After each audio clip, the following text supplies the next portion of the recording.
Hi. Good afternoon. I'm going to be relatively quick because I want to go through quite a lot of content.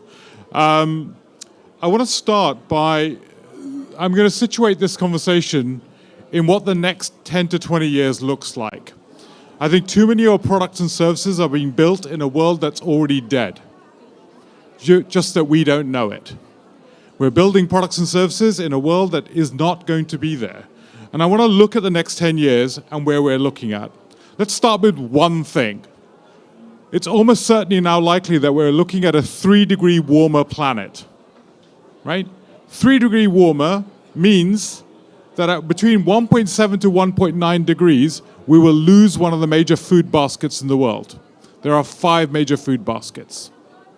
So when you heard the food talk, hear that food talk in the context of losing one of the major food baskets. And then also hear that in 2008, when there were fires in the peatlands around Moscow, fertilizer around the world was being actually massively went up in price, which meant food prices shocked up, which meant there were riots in 60 cities around the world, and we had the Arab Spring. Food, prices, riots, revolutions. And that is just in 2008. We're talking about losing a whole food basket. But what does 3 degrees actually mean? 3 degrees does not mean 3 degrees on average. 3 degrees means 5 degrees on land. It means 8 degrees in places like Madrid or Barcelona or London. So what we're talking about is a substantial transformation of the environments we're in. We've been doing some work, say, in Madrid. What does 8 degrees warmer look like at night? Well, it means people are sleeping less well. You have more accidents. Domestic violence goes up. Transformers break. Your rails for your transportation actually is coded to a certain temperature, so it buckles more often. You get volatility into all your supply chains, which means prices rise. Look at the volatility. Don't look at what the future looks like. Look at what volatility will do to the system. At the same time, certainly for Northern Europe, the likelihood of losing the AMOC stream is increasingly looking likely, which means we will actually not just get warmer, we'll also, most likely Northern Europe, certainly if we were standing in Stockholm, will also get significantly hotter and cooler. So the range of our cities and our environments will get much more significant. So if you're sitting here from a UK perspective, agricultural farming land goes from being all the way pretty much across the UK to a very small niche in the southwest. So we have a massive reduction in agricultural land landscape around the world, certainly in certain parts of Northern Europe when the AMOC current comes in. So what does the future of UK agriculture look like, or Scandinavian agriculture look like in that context? So, and I think it's really worth keeping an eye out on these sorts of large-scale transformations. So 8.5 degrees means the cognitive performance, the GDP performance of Madrid will decline because people will be in hotter environments, air conditioning costs, energy costs become highly differentiated, energy and compute is a one-to-one issue. So if it is, where will the energy be allocated? Start to think about the fundamentals. And then if you look at it at a global level, this is from to 2070, you start to see all the red zones, deep red zones, are outside traditional habitable human niche zones. So what you start to see is destabilization of large-scale population areas, right? And the one thing I'd also like to for you guys to bear in mind, if any of you are doing any work in defense, you'll already know this, that no longer do we need to wait for large global war. All it requires is a person who has been sufficiently made homicidal or pathological that they turn around with 129 IQ points with effectively CRISPR technology are able to do vast amounts of damage at a global level. So our war machine calculus is no longer about the war machine, it's about the number of sociopaths we create in our societies. And the number of sociopaths will determine all of our futures. So, in this context, we often talk about mitigation. Lots of money be going on mitigation. 10 billion going on adaptation. In a context where actually the world's fundamental bases start to change, I would be looking at adaptation also and the markets that are made in adaptation. What are the products and services made in that future? In a world where we're losing that agricultural land, where actually food is becoming increasingly a sort of a volatile product, what will we see in our nutrition economy? Already, highly nutritious food, the last 3 years, inflation rates of that are about 84%. So we're seeing a divergence between calorific returns and nutrition returns already in our market in terms of pricing. So when we start to look at this, it starts to, for me, it starts to say, well, actually, we're just misengineering the future. And we're misdesigning into the future. Most of our products and services don't work into that reality. But like I say, it touches everything. Literally every aspect of our built environment, of our environment, starts to get touched when we start to talk about. And remember, for me, temperature is just a proxy. It's not just temperature, it's the whole loss of predictability. And volatility will, I think, be the big issue. So in this context, I think it's really important for us to remember climate breakdown is a symptom of the problem, not the problem itself, right? Symptom. Why is it a symptom? Because effectively climate breakdown is a signal of us driving externalities into the world which are unpriced into the system, which are now feedbacking into us. You could talk about microplastics in the same way, you could talk about soil erosion in the same way, you could talk about other issues in the same way. What we've got is an economic model which is externalizing so many harms into the system that we're no longer able to separate ourselves from those harms. And here's the killer line. If you take the S&P 100 and you price social and environmental costs into the S&P 100, 68% of the S&P 100 is non-viable. So you look at your business companies and you tell me which company stands this journey. Which company survives the other side of this story? Because that's what you have to be looking for in terms of resilience. And in this cycle, you start to think about completely different things. So in Europe, for example, by 2070, we're almost certainly likely to lose most of our glaciers in the Alps. So the predictable hydrological cycle that Europe relies on and the water cycle from the glaciers starts to get lost, which means we not only lose our shipping pathways that exist across the River Rhine, which are already being invested into to stabilize those water systems, but we also lose actually our farming, predictable farming infrastructure and the water infrastructure. The AMOC current, we will almost certainly lose most of that in Northern Europe anyway, because actually we'll have a loss of water supply into those environments. So start to look at the scientific models and the volatilities they're setting up. How many people here are vegan? Great. So when people talk about the Anthropocene, this is what it means. That's all the fucking wild animals in the world. Zebras, elephants, koalas, take your pick. That's sheep, right? That's cattle, that's pigs, that's chickens over there, just to give you an idea. So when we talk about the Anthropocene, the big problem that we have is the world is already a farm and there's little zoos around it, right? The world is already a fully farmed system. The problem is the externalities of our farming system are actually now starting to create a self-terminating environment. That is why we are going to see effects driven by volatility, not by policy, into transformation. So why this is important is many people will turn around and say, right, we've got biomaterial futures. Well, we can't have biomaterial futures unless we change our diets to allow to release the soil spaces to be able to drive this. And to be able to do this, we're going to have to move away from monoculture farming to agroforestry. That's going to require new business models. That's going to require new accounting models. That's going to require new forms of agri-tech, which is going to be rooted in precision farming and new mechanisms of doing that, autonomous precision farming. All of Europe, we don't have the labor supply to do this, so autonomous technologies become a critical pathway in terms of being able to build the agroforestry future. But we're going to have to shift our diets to be able to drive this. Okay.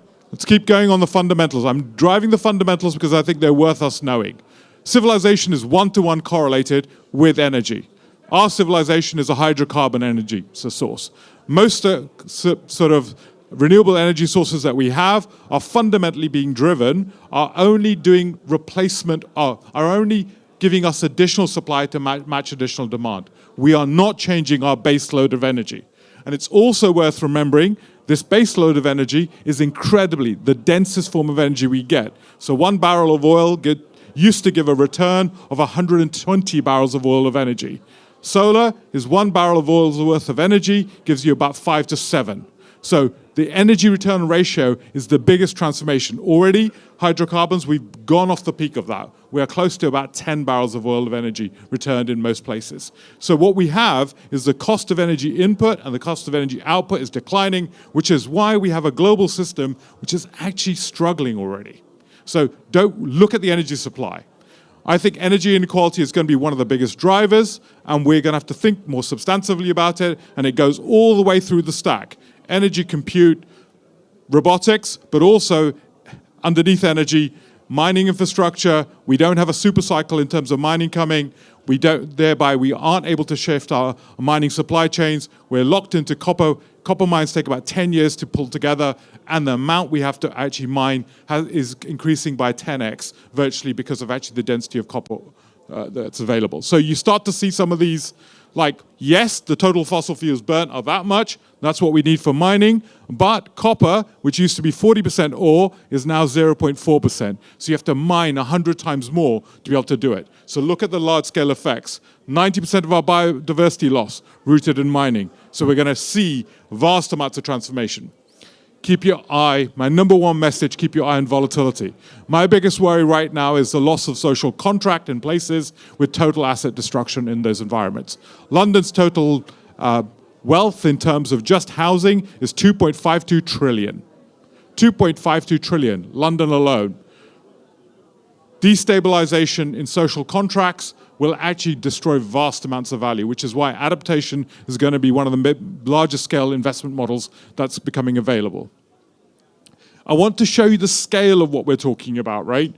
So this is in built environment terms, the current emissions, we're having to move from 9.6 kilograms per meter squared per year down to 7.6, which is what we did in 2024. We have to get to 0.4. 0.4. So we are nowhere close. So when most people talk about adaptation or mitigation, what they typically say is, yeah, we're doing really well. But if you look at it against relative to the target, we're nowhere close. And what that typically says to me, our business models and our response models are systematically wrong. So a timber house, for example, in a global supply chain has 5% variant from concrete because of global infrastructure, logistics footprints. So when you start to look at these, there are some examples that get you down to about 4.6 to 3.85, and they're all outside regulatory regimes. So how do you get to these large-scale built environment reductions? How do you utilize? A typical building has a utilization rate, office building has a utilization rate of what? Typical office building. Sorry? 20. School is 17%. So what you've got is vast amounts of matter being stored with low levels of utility, very low levels of utility. So maximizing the utilization of our cities will change the nature of how we design them, organize them, shifting our comfort standards. Do we need buildings to give us comfort, or will we be wearing smart garments to give us comfort? Where do we drive our comfort from? Typologies of use, all the ways to full circular supply chains and regenerative built environment, regenerative mineral sources. That is the scale of the transformation we're talking about. And it requires all of that to get us anywhere close to the figures. And I'm only illustrating this so you start to get to the idea of the scale of the transformation that we're talking about. And if you start to model that, as we have done, looking into Copenhagen, what you can do with existing built environment stock, what you can do in terms of ownership, other forms of fiscal incentives as well, what you can open up vast amounts of stories around that. Just to give you a feel, right? A rammed earth wall gets you to about 7 kilograms, right? That's excluding the equipment to build it. That's how far we are off it. Yes, kind of Professor John Schallhuber will tell you that we should be using our cities to store carbon. And yes, that's possible. But in order to do that, we have to build the biomaterial supply chains, which is a whole chain of value issue. Just giving you a sense of where things are. Everyone talks about, in the built environment space, we'll talk about retrofit. Unfortunately, we don't have the carbon headroom left for it, right? There is no carbon headroom. I think Denmark has already exceeded its carbon budget, so has Netherlands. So I think the UK did it this year. we don't have the carbon bloom to throw up into the air and pull back in 21 years' time. So everything now is moving towards an energy-first transition strategy, certainly in the countries where renewable energy can be built and excessive amounts can be built into those frameworks. So we're not often working in the age of constraints.